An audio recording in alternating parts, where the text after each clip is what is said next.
tyre's now, so looks like there's a nail in it. How much is the tyre? Tyre was $190. How much is your haircut?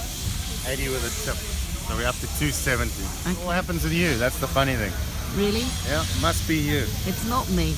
You're the commonality. It's a nut. I'm gonna put my nuts back. In the sack. Yeah, back on the road. Hopefully nothing else goes wrong with this car. Do you know where this I don't know where it is, Barry. It was Barry Street or It's always the Long same. Street. Long Street, Barry. Long. How can we forget It's Long always Street? about your cases and the fucking woman. No, it's got nothing to do with it. Okay, so I think we may know now where we're going, Barry. Yeah. There it Yay! is. Barry Street. I got a road named after me. Yep. How exciting. Oh, look at this. Wow. Okay.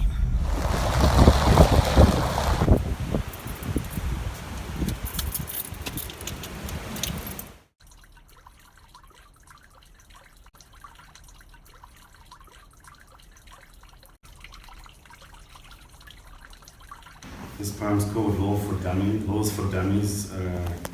I'm an attorney and it's about the real uselessness of the legal system. So this person, the cops most unfairly say you raped. Was it a boy or a girl? The client looks at me, nonplussed. So the charlatan of a man who ripped you off, does he have any money? The client looks at me, nonplussed. I need 10,000 Rand to get started, perhaps more because you're a new client. I think we have a good case. I think we're gonna win, get you off, get real justice.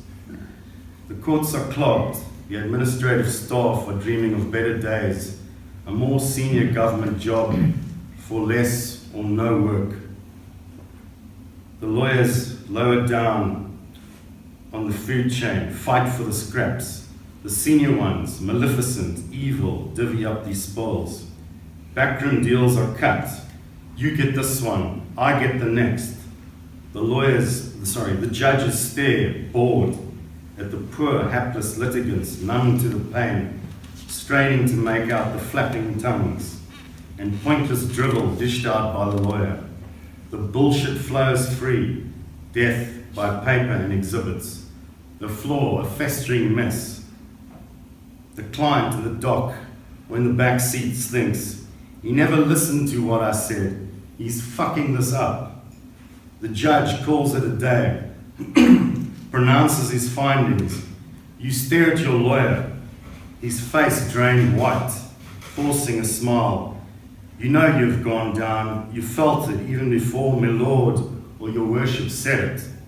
Sheepishly on the way out, your lawyer puts a fake hand on your shoulder. There is insincerity and embarrassment in his eyes. Sorry, buddy, you lost. I will account to you in due course. Outside, the air is cold, and you know there's more justice at the whorehouse just around the corner, where at least when you get fucked, there's a fleeting paid for pleasure.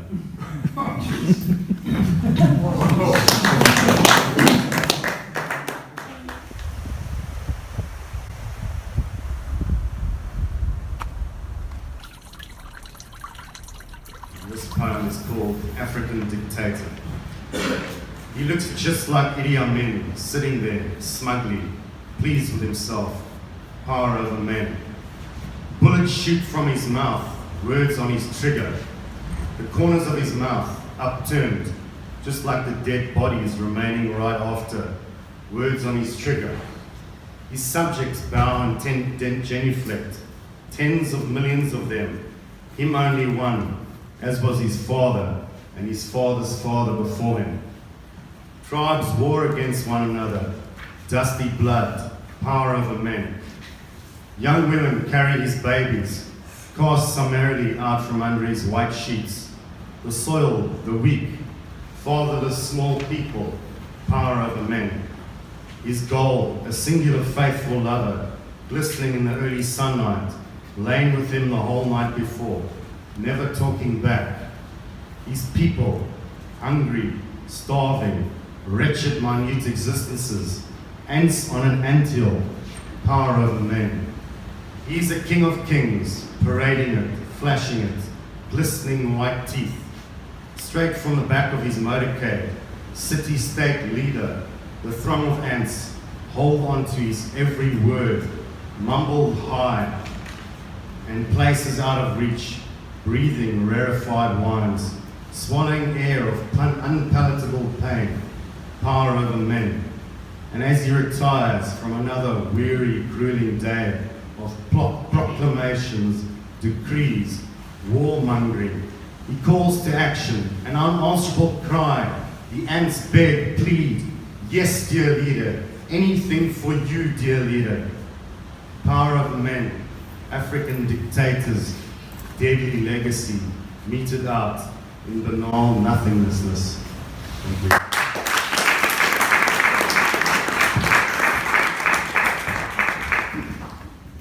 What's wrong with your neck now? So how do you think it went? Yeah, alright. Big hero. Yeah, one of the crew now. What was the best one you think you did today? I think they like the cell phone one, the futuristic one. But they like the other one too. Which was the better place to play at though? The second level.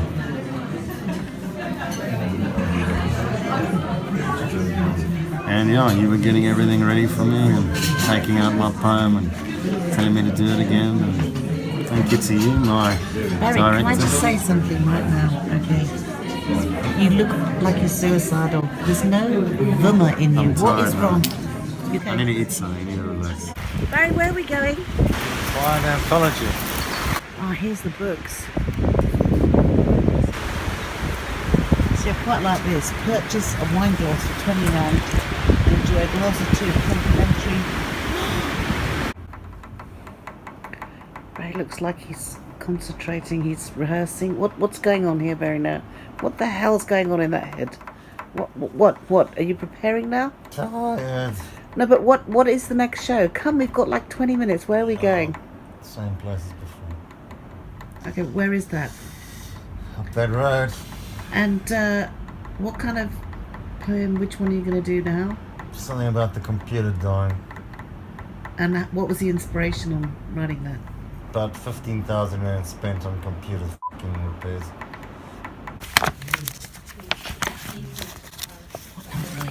What number are you?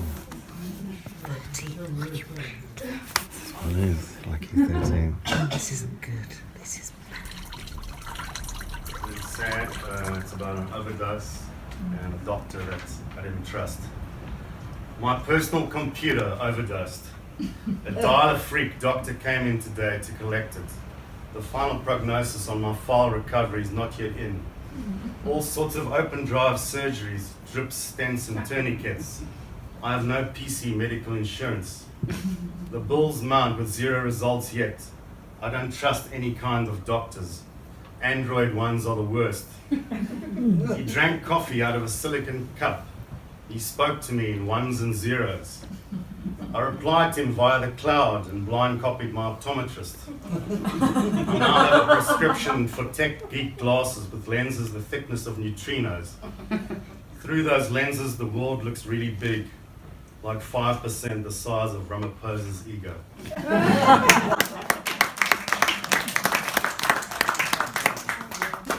People have been arrested for this.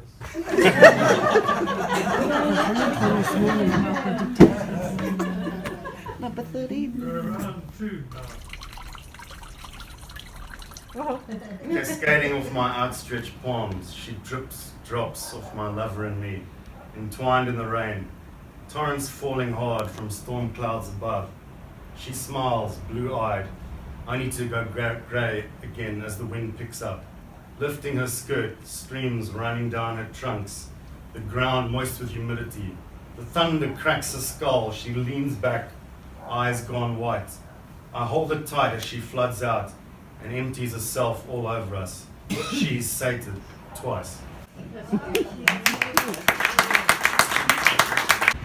And it's funded by the National Lotteries, so you must buy a ticket. Nice to see you. So lovely to see you. Hello.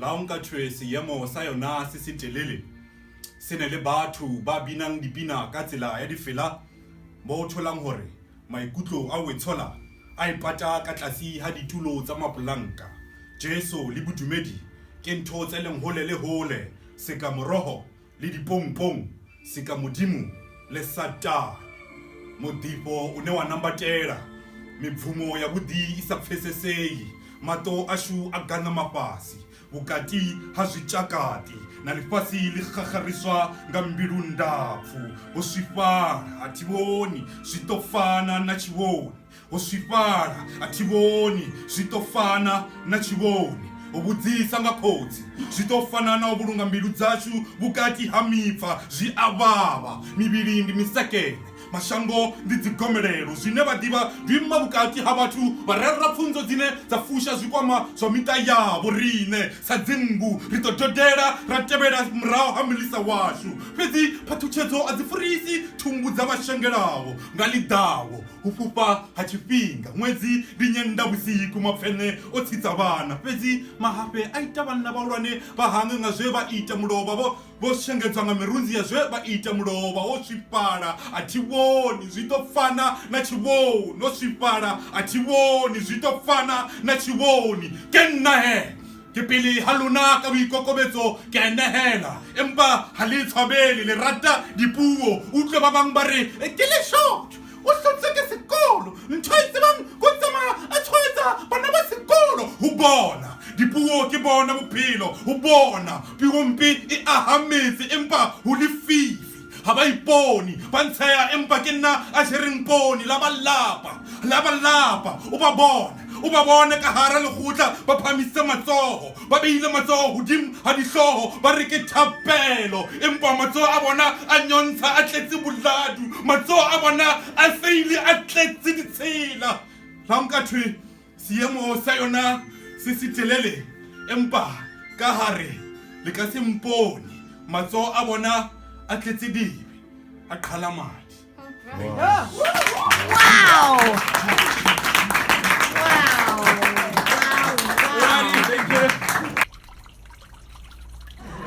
Happy birthday. Yay. 12 years old, big woman, ready to conquer the world. Congratulations, and I wish you all the best. Yeah.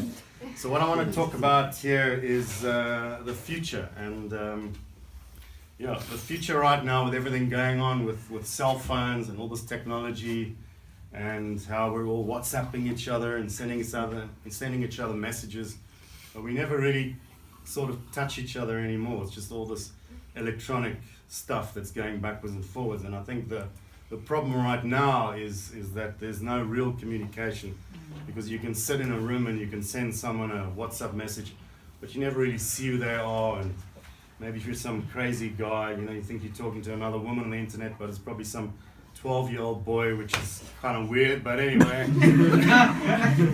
Barry, stop. Yeah, okay. It's okay. All We right. get it. Wrong party. Yeah. So what I want to talk about tonight is I wrote this poem on the future, and it's called the year 228,214 AD. So that's 228,214 AD. So this is set in the future. I mount Signal Hill on foot, arriving at dusk, appearing over a landscape of endless concrete and hundreds of millions of dotted lights between me and the horizon. Like all the stars in the Milky Way are now perfectly horizontal. The Atlantic Ocean is a mere puddle some 5,000 kilometers away, concocting some new mutant life form. Humanity ceased already, some 220,000 years before, in the year 8,214 AD. As it permanently languished indoors, like you girls, weakened by technology, finally wiped out by cell phone apps. You want the best food? Press the food app, number 1. You want the most meaningful love? Press the love app, number 1. You want all-time happiness? Press the Glee app, number 1. You're bored as hell and you want to kill yourself? Press the suicide app, A1, for a hellish premium Vin Diesel-inspired Fast and Furious warp drive right to the hereafter. That was eventually the most popular app. Skins paled, eyes went white, like alien-looking fish at the bottom of the once existing oceans, cowering away from toxic sunlight. No books were ever printed, no face-to-face anything anymore.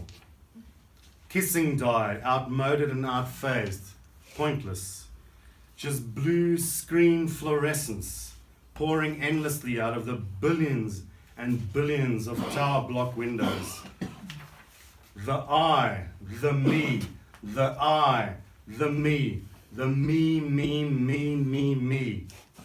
I put my boot up on a rock, take out my hip flask, drip the last remaining drops of brandy I'd secretly stashed under what remained of my father's dusty grave at the Jewish cemetery on my tongue. I remember being a young boy, riding my BMX bicycle through Sea Point. Through the circuitry of my mind, I imagined her sitting next to me, smiling, laughing, hair flaxen, lips full.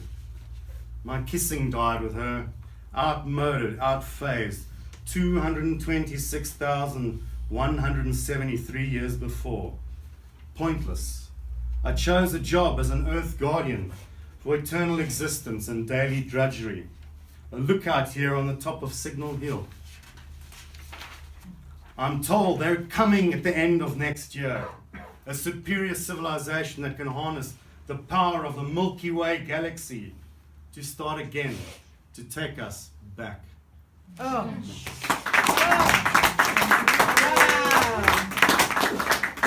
So yeah, the message, guys, you guys in the front is, you're the future, so you've got to do something besides play with your cell phones. And I salute everyone involved in this project, and thank you very much for having me. Thank you, Barry.